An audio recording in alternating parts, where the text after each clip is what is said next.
guys, welcome back to another whiteboard chat, and this time I'm going to do an analysis of really shitty lab work. So it's some rough looking lab work. So I had posted on my story again asking for potential topic suggestions, and I got some good suggestions, so I appreciate everyone that submitted, and I will be doing more of them out of the ones I got.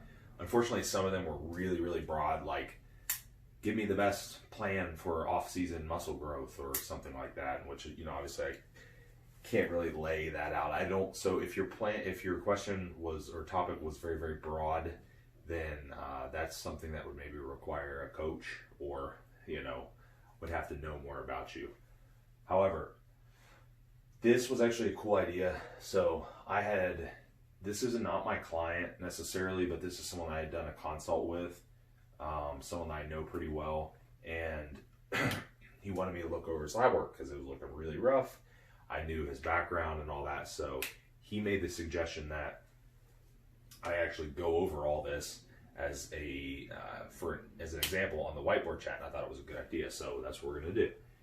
And I did not write every single value out in here, but I wrote most of the important values, and I'll talk through this and let you know how everything's kind of interconnected. Okay, so a little bit of background. This person is a enhanced athlete. Prior to this, there had been a long period of super physiological doses with very little break time, a lot of stress, a contest prep, very poor sleep. I reiterate a lot of stress. So at this point, right when the labs were drawn, it was time to drop back down to a normal dose, a normal hormone replacement dose. But, most of what you're going to see here is probably going to be more of a reflection of what had been done, during the blast, right? So let's start at the top.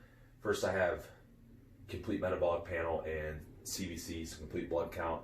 I want to point out some stuff in here, and there's some actually pretty interesting ones in here. So glucose was 76, which that looks pretty good, right? This person was not high body fat or anything. They'd come off a contest prep. Food had been pushed up pretty quickly. However, still not like fat or anything, still in good off-season shape. Blood glucose was controlled. However, there was insulin use. So what I want to point out here is that A1C is 5.8. 5.8 is slightly elevated. Is it terrible? It's not terrible, but it's not good. And then also, here's the one where it gets really dicey. Insulin levels. So this is a fasting insulin level. Fasting insulin level is 38.1 in a range of 2.6 to 24.9.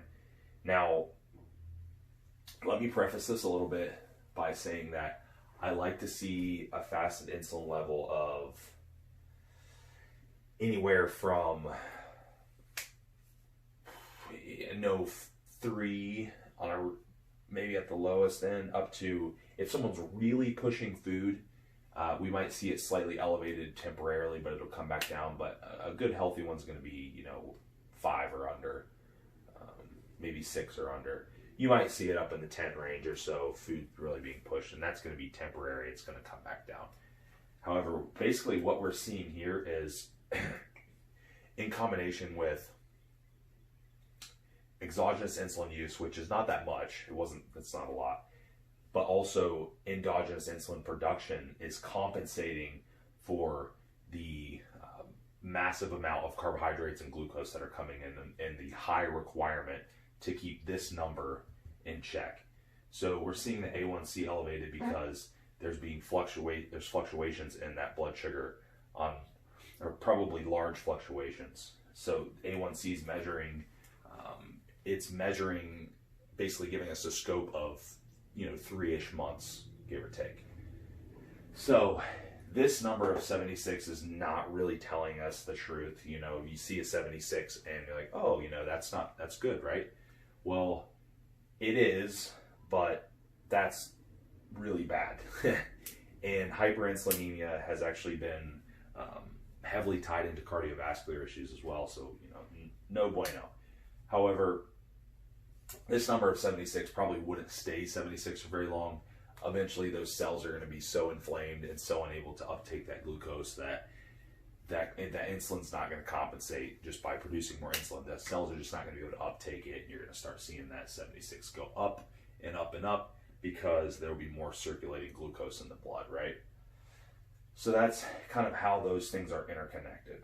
Now, we move down. Here's an interesting one that you don't see very often. I know I don't see this very often, is calcium levels. So calcium levels you see are slightly elevated, 11. The range is 8.7 to 10.2. Now 11 is not an extreme elevation, but you just don't see calcium levels elevated that often. Calcium is mainly regulated by the parathyroid gland, not the thyroid gland, parathyroid gland, very small gland. And it regulates primarily calcium and phosphorus levels. And I didn't write phosphorus on here, but phosphorus was also out of range. So yeah, this would be what you would consider hyperparathyroidism potentially. Now, in my, in what I've seen on hyperparathyroidism, typically this is pretty elevated. It's pretty, it's going to be pretty high. So would this clinically be considered that if the person were to go to a doctor?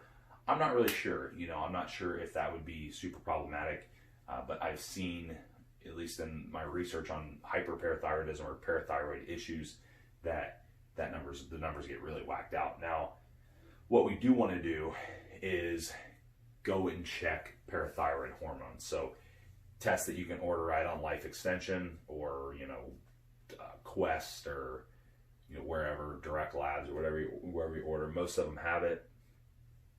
I believe it's labeled PTH. You can order it. So we're going to check, have them go ahead and just check that parathyroid just to make sure that parathyroid hormone levels are normal. So we'll see if there's some kind of, some kind of correlation between that calcium and phosphorus level and parathyroid function potentially.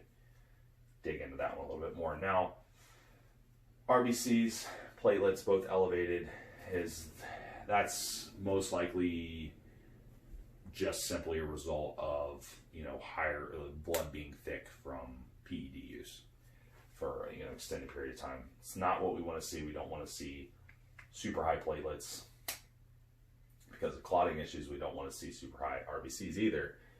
So will those go back down on their own? Probably some. You notice that 506. You notice that 506 there is a little ways over that 450. That's, it's a pretty decent size elevation. There are one of the supplements that we like to use there too it's called Fruit Flow. Swanson Health makes it.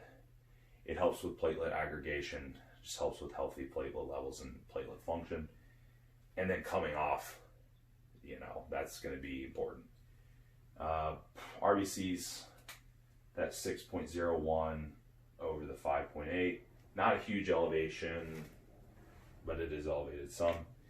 So that's, those two things, that's not really surprising considering the, supplementation, but nonetheless, it's there. Now, next we'll just go over to, lipids, lipid profile here. Lipid profile looks really bad. This is a lipid profile that you would see after a long period of PEDs, inflammation, stress, high food. Also, don't forget that. Poor blood glucose profile. Triglycerides, 238 here. Range goes up to 149. That's a relatively sizable elevation in triglycerides. Now, where this gets dicey, extremely dicey, is this 5 here on HDL, which is really, really low. I've seen lower than 5. I've seen 1 and maybe even 0. Don't remember for sure, but 5 is really terrible. Now, that's a common issue with elevation in hormones, in those super physiological doses, is HDL goes in the tank.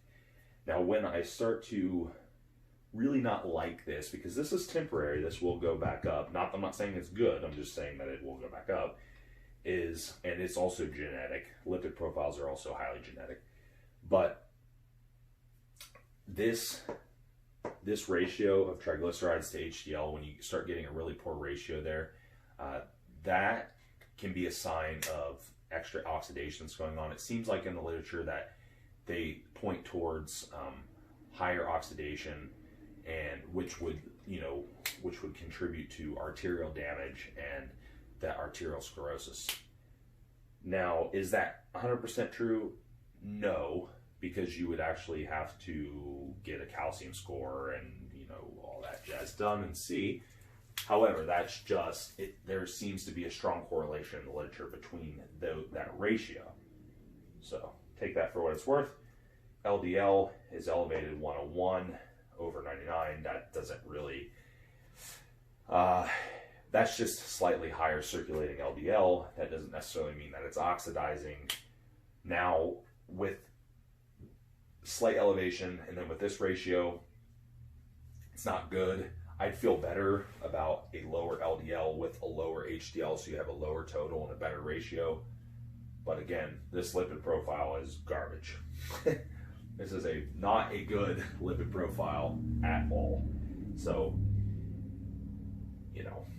yeah, if you've seen a lot of lipid profiles, you've probably seen something like this, but this one's rough. So this ratio here, like I said, is something important to look at. There are other things, obviously you can get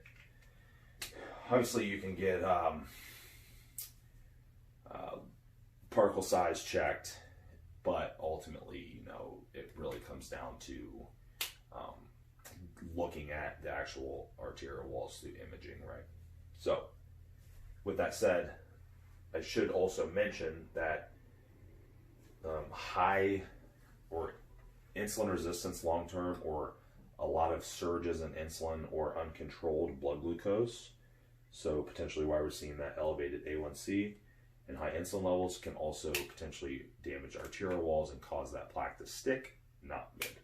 Now, what I should have mentioned too is that when you're looking back on this A1C, remember that it's looking back several months, a few months, give or take. This person was in prep, probably 1 month of that, so that really that A1Cs probably went up in even a shorter amount of time. Worth noting. Thyroid. So thyroid gland. TSH 2.7, not terrible, not great, but there's a little bit more that we should look at here. Now, RT3, which is reverse T3, that's giving us an indication as to how well this person is converting T4 into active T3. And what we notice here is 22.7, high end of the range. Don't like that number very much. There's a lot of things so if you go back to my presentation on thyroid hormones and thyroid hormone conversion, reverse T3, I talked about that and reasons that there could be potentially poor conversion. Stress is definitely one of them. That's a big one, honestly. Stress, inflammation, all those things are kind of interconnected.